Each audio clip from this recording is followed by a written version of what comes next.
Tout de suite avec nous, Stéphane Juffat, rédacteur en chef de la Metula News Agency, sur les récents développements entre Israël et le Hezbollah. Stéphane, bonsoir. Oui, bonsoir Rachel et bonsoir aux auditeurs et spectateurs de Cannes en français.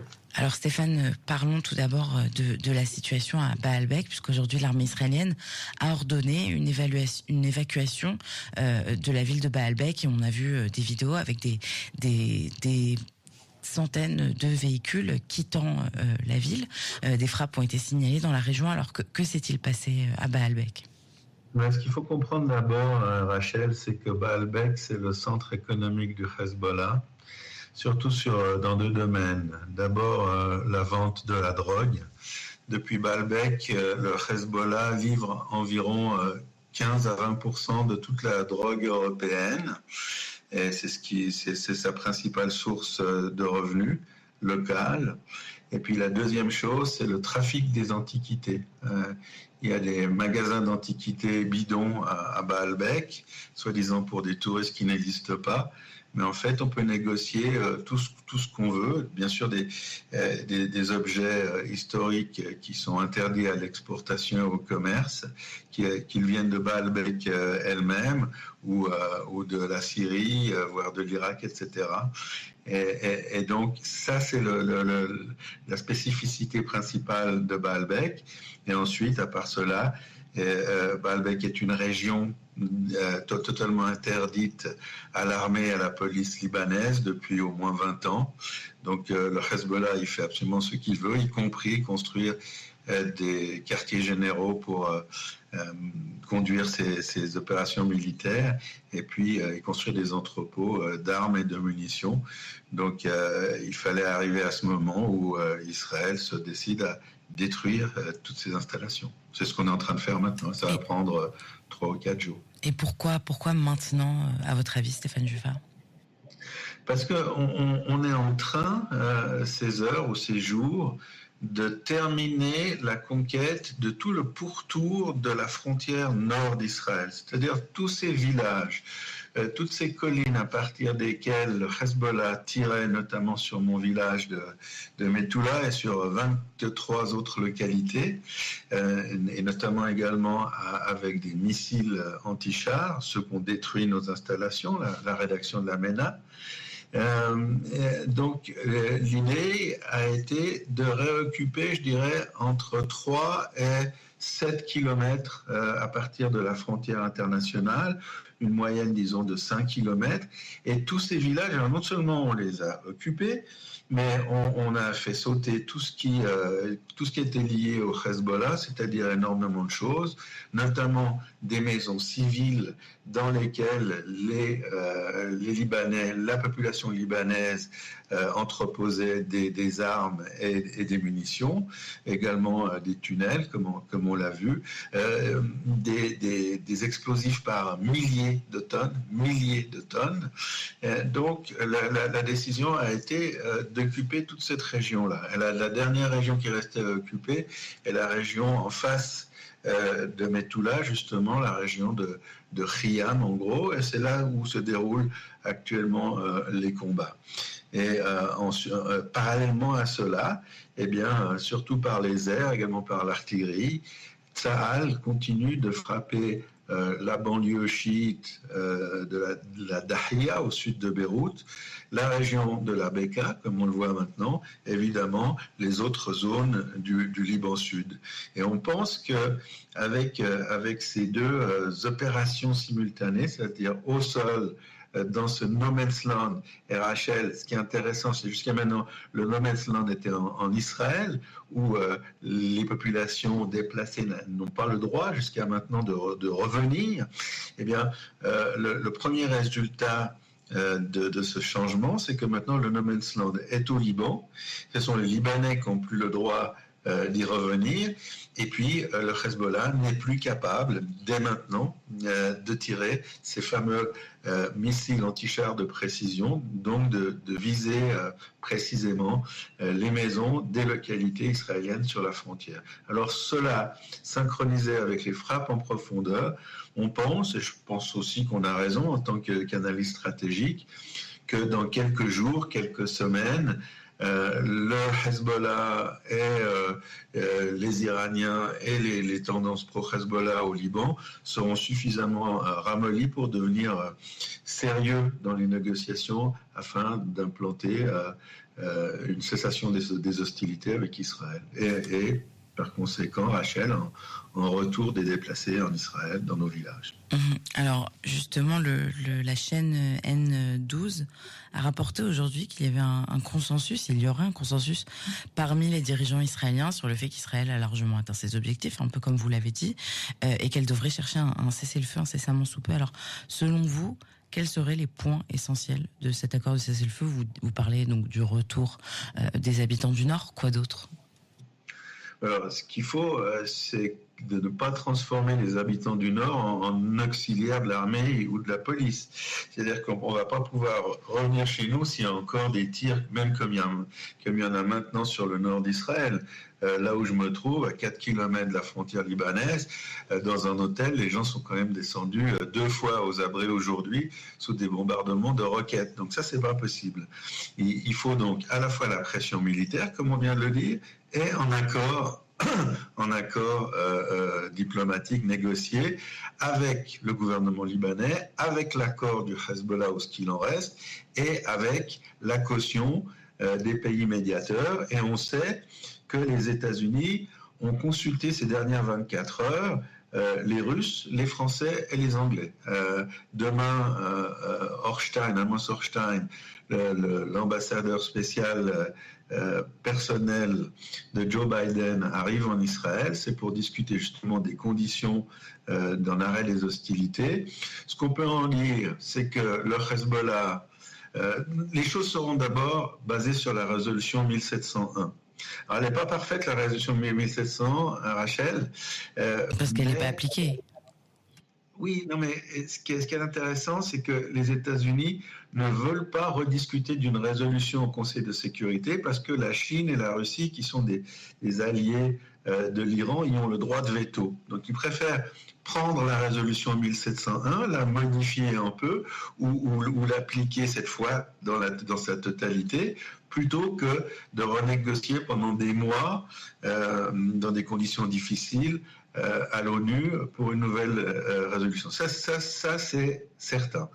Ce qu'Israël demande, c'est que le Hezbollah soit désarmé, ça apparaît dans la résolution 1701, qu'il n'y ait pas de Hezbollah au sud du fleuve Litani.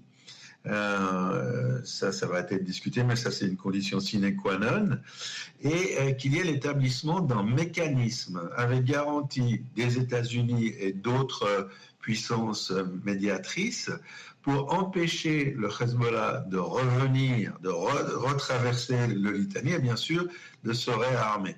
Donc on ne veut pas que ce soit uniquement dans les mains de l'armée libanaise qui a failli et de la force de l'ONU, la FINUL, qui a encore plus failli. On veut que les Américains, mais également on aimerait voir des Allemands dans la région, peut-être des Scandinaves, enfin d'autres pays, des soldats d'autres pays sur lesquels on peut compter plus facilement que ce qu'on pouvait compter sur la FINUL jusqu'à maintenant. C'est très important pour nous. On va avoir des garanties que le Hezbollah ne puisse plus toucher d'armes et ne puisse plus se rapprocher de la frontière. Et puis, on veut un déploiement de l'armée libanaise, mais pas de quelques centaines de soldats. On parle de 10 000 à 15 000 soldats libanais, avec cette fois un cahier des charges extrêmement précis, celui de continuer de désarmer le Hezbollah et d'imposer leur présence. Ce qu'ils n'ont pas fait jusqu'à maintenant, ni la FINUL, c'est-à-dire d'entrer dans les villages, d'entrer dans les maisons, de vérifier qu'il n'y ait pas d'armes et, en cas de nécessité, de les enlever. Et puis, on veut aussi garder la liberté d'intervention pour Tsahal, dans le sens où si on observe qu'il y a des armes et que le Hezbollah recommence à s'infiltrer dans cette zone, Israël veut garder la possibilité, après en avoir parler d'abord à l'armée libanaise, à la FINUL, aux Américains, et si rien ne se passe, on va avoir cette liberté d'intervenir par nous-mêmes, parce qu'on ne va pas refaire les mêmes erreurs qu'on a faites entre 2006 et 2023, c'est-à-dire laisser pas à pas le Hezbollah reconstruire sa force le long de notre frontière. Ça, c'est clair, ça ne se fera pas.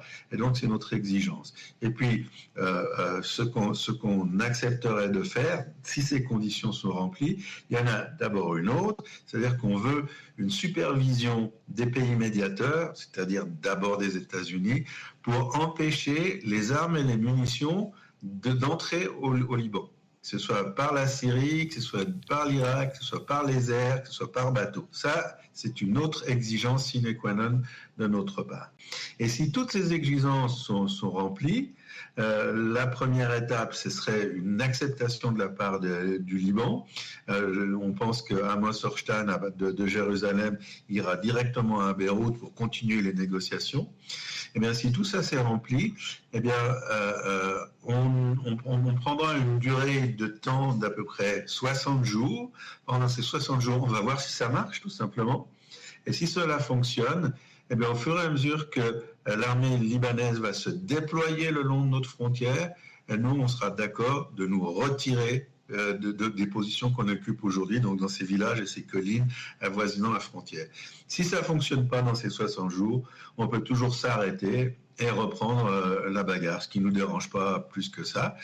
Donc on ne laisse pas, en vérité, beaucoup de choix au Hezbollah. Le Hezbollah qui ne fait plus le poids face à nos attaques. Et on peut, si rien ne fonctionne, et s'il n'y a pas d'entente diplomatique, on peut tout à fait, et il y a des partisans de cette voie, on peut tout à fait reprendre la marche en avant et occuper davantage de territoire au Liban. Si rien ne va, c'est une option que nous considérons. Donc c'est pas forcément que l'opération de Tsahal sera terminée. Ce qu'on préférerait, c'est que cette proposition globale de fin des hostilités soit acceptée et surtout soit respectée, Rachel. Alors le Hezbollah, vous en parliez, est gravement atteint, hein, on le sait, la plupart de ses dirigeants ont été éliminés. Aujourd'hui, Naïm Kassem, le nouveau chef du Hezbollah, a fait donner son premier discours sous les tirs israéliens. Il a dit beaucoup de choses et il a surtout parlé de la frappe sur la résidence privée du Premier ministre Netanyahou. S'est enorgueilli de la réussite de cette frappe. Depuis, Benjamin Netanyahou, on pourrait dire qu'il est un peu plus frileux. Alors par exemple, on a rapporté que sa femme, c'est une rumeur, hein, aurait demandé à ce que 2 avions de l'armée de l'air israélienne escortent l'avion du Premier ministre Wings of Zion à son retour des États-Unis. Benjamin Netanyahou a demandé à ce que le mariage de son fils, Avner, soit reporté. Est-ce que vous pensez qu'il y a une véritable portée de cette attaque du Hezbollah? C'est-à-dire, est-ce que les dirigeants israéliens ont véritablement peur pour leur vie? Alors, évidemment que c'est très désagréable d'avoir la résidence du Premier ministre, même si c'est sa résidence privée à Césarée, qui a été touchée de plein fouet par un drone. Et non seulement elle a été touché de plein fouet, mais on n'avait pas remarqué ce drone. Il est passé totalement inaperçu, il est passé entre les radars. On a des problèmes. Ce sont des minuscules aéronefs d'un diamètre d'1,20 m qui sont faits en matériaux composites, donc on ne voit pas sur les radars. Là, c'est le pilote et pas l'analyste qui vous parle, Rachel. On a l'impression sur le radar qu'on voit en dessin d'oiseau. Et de faire la différence entre une bande d'oiseaux et ces drones, c'est très difficile. Surtout si on a en même temps à traiter 4 drones qui vont dans toutes les directions. Il faut reconnaître que le Hezbollah a beaucoup appris depuis le début, depuis le déclenchement de la guerre, et essaie de nous embrouiller justement en envoyant des drones partout. Donc ça, c'est très désagréable. C'est-à-dire de penser qu'ils peuvent arriver jusqu'à Tel Aviv, parce que Herzliya, Césarée, c'est la banlieue de Tel Aviv, et qui peuvent menacer le chef de l'exécutif israélien ou des chefs de l'armée ou du renseignement. C'est très désagréable. Ceci dit, j'ai l'impression que dans la famille Netanyahou, on en fait un peu beaucoup quand même, dans le sens où nous, à la MENA, on a nos 2 bâtiments détruits, on n'a pas encore reçu 1 centime de dédommagement, on ne peut pas encore non seulement reconstruire les maisons, mais les gens de l'assurance d'État n'ont toujours pas réussi à trouver un moment de calme pour venir établir l'ampleur des dégâts et évaluer les sommes qui seront nécessaires. Et dans notre cas, il y a bien 15 000 personnes qui ont perdu leur maison, qui ont perdu leur véhicule, qui ont perdu tout ce qu'ils avaient réussi à établir dans leur vie professionnelle. Et on ne pleurniche pas tous les jours, ni même tous les mois. Et c'est un petit peu extrême, surtout que le drone en question n'a pas réussi à pénétrer dans la demeure du Premier ministre. Il a buté sur une verrière blindée et il n'a pas réussi à la traverser. Il y a peut-être pour 20 000 ou 30 000 shekels de dégâts. Les époux Netanyahou qui connaissent bien ce genre de situation en demandent 2 millions de shekels. Ils vont probablement les recevoir beaucoup plus rapidement que les 70 000 déplacés de la frontière nord et les 40 000 de la frontière sud. Donc je pense qu'ils exagèrent un petit peu. Ils sont un petit peu hystériques d'ailleurs dans beaucoup de choses qu'ils font. Et par exemple, le Premier ministre exige maintenant que les sessions hebdomadaires du Conseil des ministres ne se déroulent pas toujours au même endroit et à l'endroit habituel. Donc déjà cette semaine, ils se sont déplacés dans un endroit fortifié souterrain, la semaine prochaine dans un autre, etc.